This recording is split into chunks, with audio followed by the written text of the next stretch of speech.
Hello everybody, this video tells you about resetting Windows 10, which means you restore its default settings.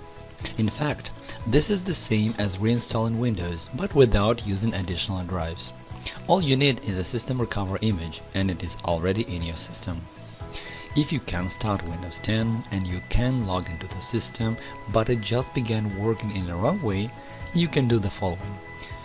Go to the Settings menu, select Update and Security, switch to Recovery and reset this PC. Click on Get Started.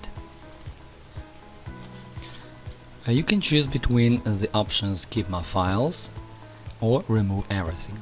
If you use the first one, Keep My Files, the system will keep documents and other user files. However, all applications will be deleted and you will have to reinstall them.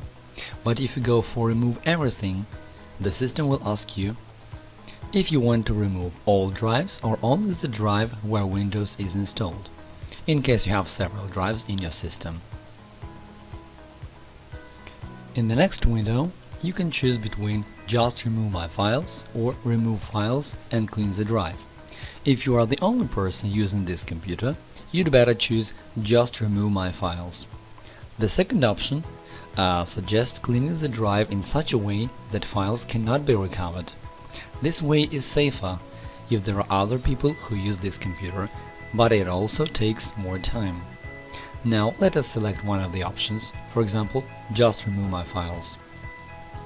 The only thing left to do now is to click on Reset and wait for the system to reinstall automatically. So this is the button.